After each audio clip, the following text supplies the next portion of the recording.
अङ्गम् हरेः पुलकभूषणमाश्रयन्ती भृङ्गाङ्गनेव मुकुलाभरणम् तमालम् अङ्गीकृताखिल विभूतिरपाङ्गलीला माङ्गल्यदास्तु मम मङ्गलदेवतायाः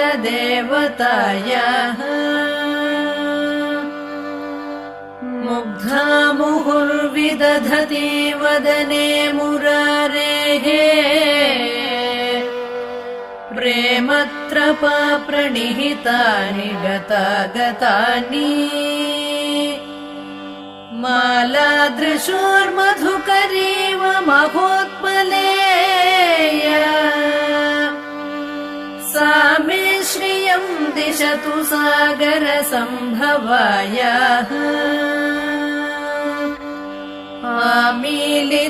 आमीलिताक्षमधिगम्य मुदा मुकुन्दम्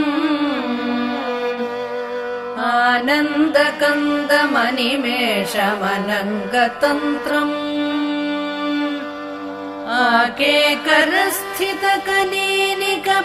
आकेकरस्थितकनीनिकपक्ष्मनेत्रम् भूत्यै भवेन्मम भुजङ्गशयाङ्गनायाः बाह्वन्तरे मधुजितश्रुतकौस्तुभेया हारावलीव हरिनीलमयी विभाति कामप्रदा भगवतोऽपि कटाक्षमाला कल्याणमावहतु मे कमलालयायाः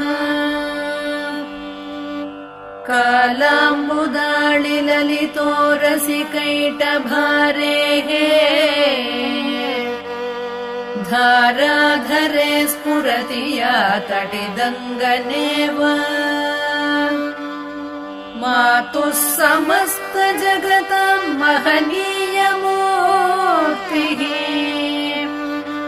भद्राणि मे दिशतु भार्गवनन्दनायाः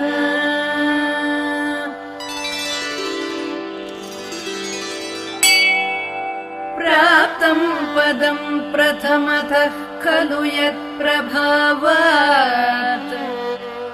माङ्गल्यभाजि मधुमाथिनि मन्मथेन मय्यापतेत्तदिह मन्थरमीक्षणार्धम् मन्दालसं च मकरालय कन्यकायाः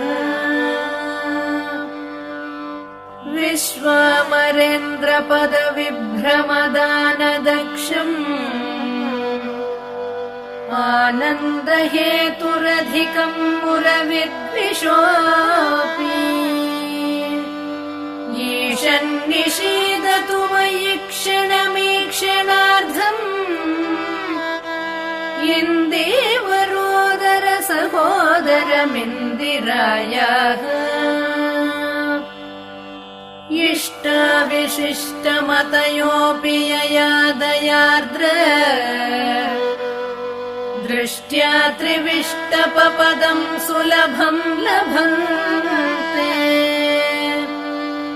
दृष्टिः प्रहृष्टकमलोदरदीप्तिरिष्टा पुष्टिम् कृषीष्ट मम पुष्करविष्टरायाः दद्यादयानुपवनो द्रविणाम्बुधारा अस्मिन्न किञ्चन विहङ्गशिशौ विषण्णे दुष्कर्म घर्ममपनीय चिराय दूरम् नारायण प्रणयिनी नयनाम्बुवः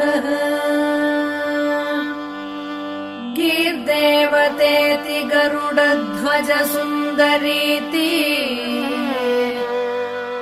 शाकम्भरीति शशिशेखर वल्लभेति सृष्टिस्थितिप्रलयकेलिषु संस्थितायै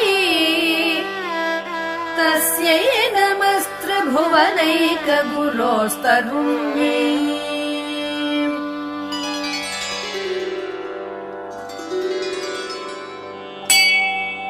श्रुत्यै नमोऽस्तु शुभकर्मफलप्रसूत्यै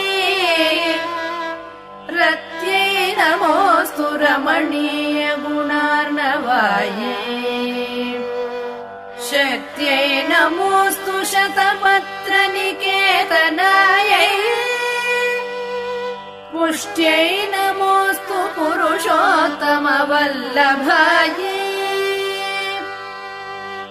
नमोऽस्तु नालीकनिभाननायै नमोऽस्तु दुग्धोदधिजन्मभूम्यै नमोऽस्तु सोमामृतसोदरायै नमोऽस्तु नारायणवल्लभायै